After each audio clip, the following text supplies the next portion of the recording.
जो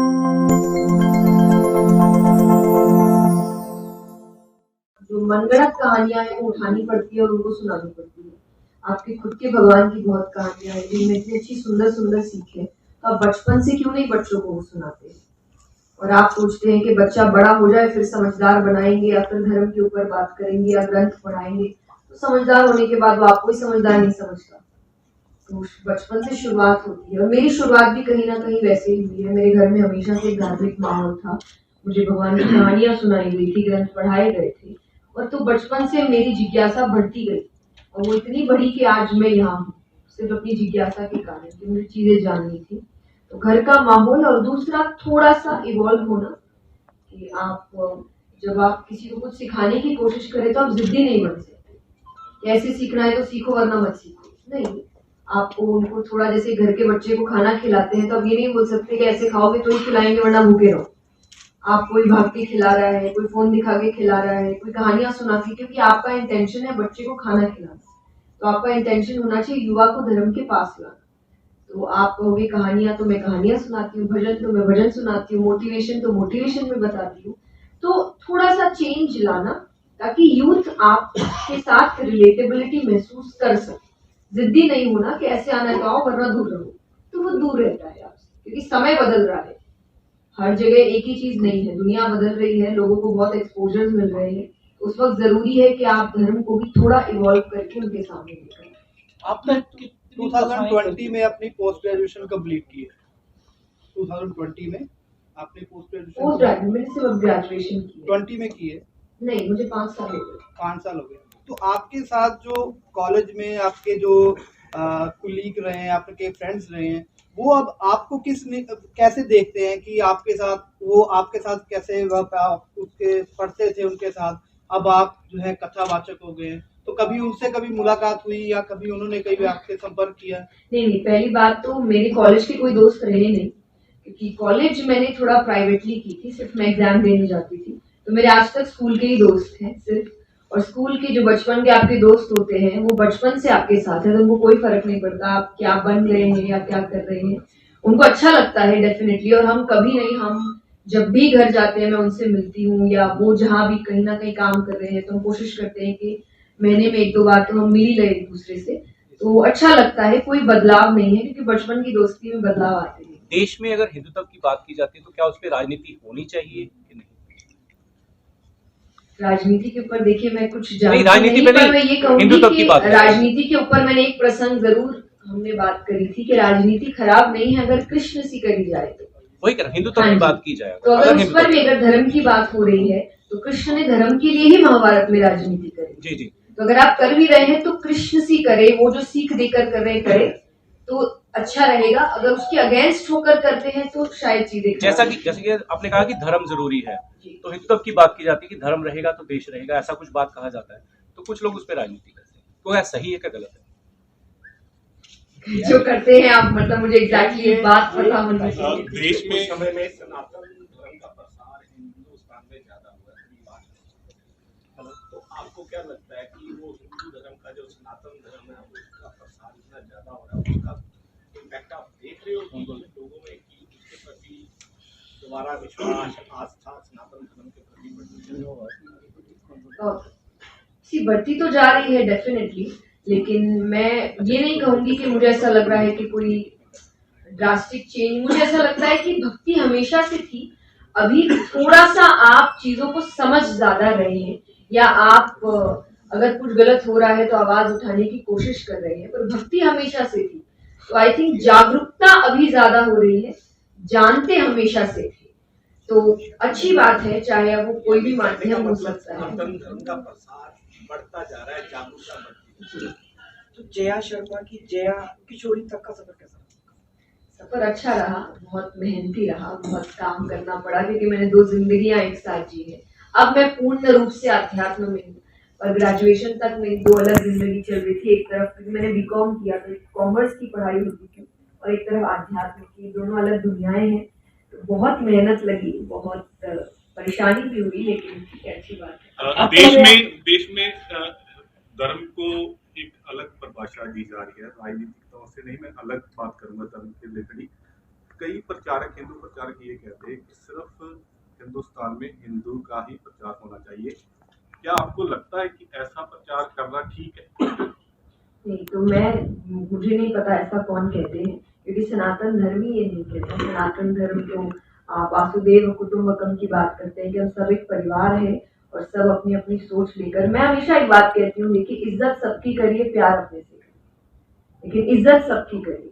कि आप अगर किसी की एक सोच है तो मैं आपकी सोच की इज्जत करती हूँ, लेकिन मैं आपसे वही एक्सपेक्टेशन वापसी रखती हूँ कि आप मेरी सोच या मेरी भावना उसकी इज्जत करेंगे। तो ऐसे ही परिवार भी चलता है।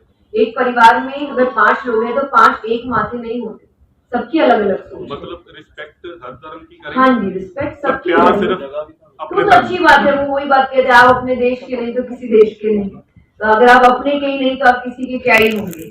तो इसीलिए प्यार, लेकिन इज्जत सबकी करिए, आपको बेइज्जती करने का किसी का भी हक नहीं है। जया जी, आपको अध्यात्म के लिए सफर कैसे शुरू हुआ? मतलब आपने कब सोचा कि मेरे को इसी लाइन में जाना है, या अध्यात्म में जाना है, या इसी का प्रचार करना है? मैंने कभी सोचा ही नहीं। मेरी शुरुआत 5 साल की उम्र से हुई थी, 5-6 साल की थी मैं। तो मैं हमेशा से एक बात कहती आई हूँ कि मैंने ये काम नहीं चुना था, इस काम ने मुझे चुना था। तो शुरुआत ऐसी हुई थी कि मुझे पता नहीं था कि मैं क्या कर रही हूँ, या ये कोई काम भी हो सकता है, ये कोई रास्ता भी हो सकता है। मुझे अच्छा लग रहा था, तो मैंने शुरुआत पहले भजन गाने से करी थी। मैं भजन गाती थी, फिर धीरे धीरे मुझे कथाओं की तरफ, जैसे मैंने कहा मेरी जिज्ञासा मुझे लेकर जाती है हर जगह, तो कथा की ओर जिज्ञासा गई, श्रीमद् भागवत की ओर जिज्ञासा गई, अब मोटिवेशनल सेशंस की ओर जिज्ञासा जा रही है।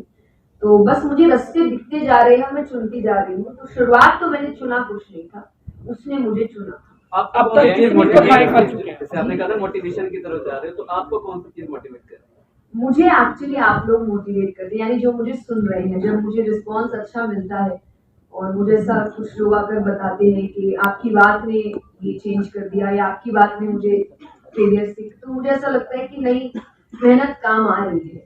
तो फिर मुझे लगता है कि नहीं, अब तो और काम करने की जरूरत है, या कुछ और नया लाने की जरूरत है। तो वो आई थिंक मेरा मोटिवेशन है। मैम, पंजाब में जलंधर में आप पहली बार आए हैं, कैसा लगा आपको यहाँ? बहुत बहुत अच्छा लगा, और मुझे ऐसा लग रहा है कि जितना सब उत्साह में आते हैं उतना उत्साह हमें आता है। तो उत्साह, अगर आप वहाँ आ रहे हैं तो आप देख रहे हैं कि लोग बहुत उत्साहित हैं, बहुत खुश हैं। उनको खुश देखकर हमें खुशी मिलती है कि नहीं, हम जो कह रहे हैं उनको अच्छा लग रहा है, और शायद कहीं ना कहीं उम्मीद है कि वो अपने साथ वो बात अब तक कितनी कथाएं कर चुके हैं? कितने? नहीं पता थोड़ी, क्योंकि हम अभी भी हम मारवाड़ी हूँ तो मैं गिनते नहीं। जया मैम, कहा जाता है आजकल जो थोड़ी सी पॉलिटिक्स भी होती है कि भगवान की फोटो को ऊपर लगाना है, आसन ऊपर देना है, खुद नीचे बैठना है।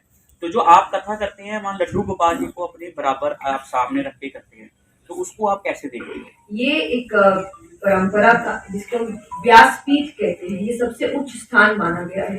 वेद व्यास जी महाराज जो कथा कर रहे हैं, तो इस वजह से वो उच्च स्थान माना जाता है, और उसमें भगवान को विराजमान किया जाता है कि उस स्थान की आप लाज रखिएगा। जो, क्योंकि आप अगर वहां आ रहे हैं तो आप मुझे नहीं पूज रहे हैं, क्योंकि आपने देखा होगा लोग वो मुझे नहीं पूज रहे हैं, वो एक्चुअली उस स्थान को पूजे। उस स्थान में कोई और भी बैठा होगा तो पूजेंगे, क्योंकि उस स्थान को व्यासपीठ कहते हैं। एक बात बताइए, थोड़ा कन्फ्लिक्ट है कि जैसे देहधारी गुरु और जो कहते हैं वो कहते हैं शब्द का उच्चारण करो, परमात्मा आपके अंदर है, आप अंदर की तरफ जाओ।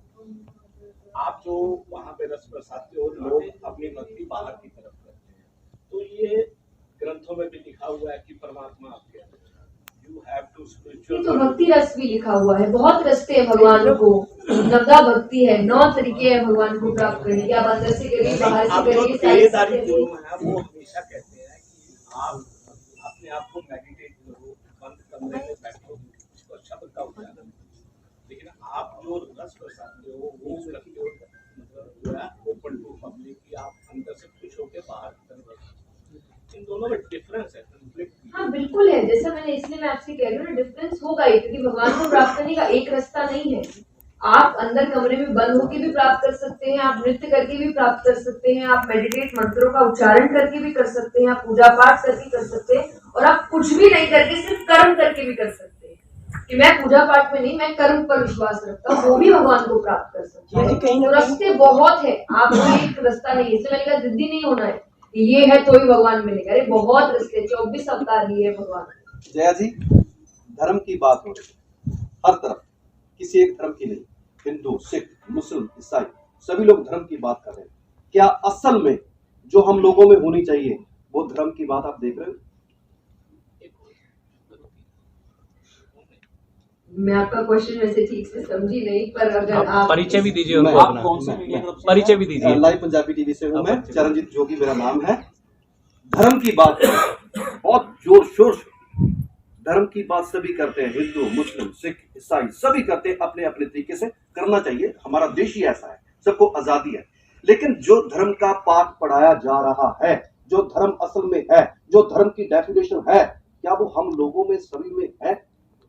नहीं है, बिल्कुल अभी तो पूर्ण रूप से नहीं है, क्योंकि होती तो सब ठीक हो जाता। लेकिन क्योंकि ये जरूर है कि अगर- कोशिश आज हर कोई कर रहा है कि वो समझने की कोशिश करे। वही बात है, जैसा मैंने कहा कि आप सही रास्ता चुनिए। ऐसा नहीं है कि मैं ये कह दूं कि सब परफेक्ट है, फिर तो फिर किसी को कुछ सीखने की जरूरत ही नहीं है। पर ये जरूर है, कोशिश सब कर रहे हैं कि अपने अपने तरीके से धर्म को जान सके। हो सकता पर है परफेक्ट बिल्कुल हो सकता है, क्यों नहीं हो सकता? कैसी हर कोशिश युग में होनी होता चाहिए? है। कैसी आप कोशिश? जो भी रास्ता आप चाहे अपने गुरु से समझिए, आप ग्रंथों से समझिए, आप जो भक्त बन चुके हैं। जय जी, जया के साथ जो किशोरी शब्द है, थोड़ा सा इसके बारे में जानकारी। ये मेरे जो गुरुजी थे उन्होंने मेरा ये नाम रखा था, और ये नाम भी उन्होंने कोई ऐसा नहीं कि तूने नहीं, मैं बहुत छोटी थी, कितने साल की उम्र में थे? बहुत छोटी, मतलब मैंने कुछ शुरू भी नहीं किया था। तो तब मैं किशोरावस्था में ही थे। हाँ, मैं उनके घर जाती थी, और वो मतलब उस वक्त तो मैं कुछ सीखती भी नहीं थी, पर वो नाम से मैंने उनको अपना गुरु, मेरे पिता जाते थे, तो उन्होंने मुझे जैसे कहा कि जैसे लड़के को कान्हा कहा जाता है तो बेटी को राधा क्यों नहीं कहते, तो उन्होंने मुझे किशोरी बुलाया।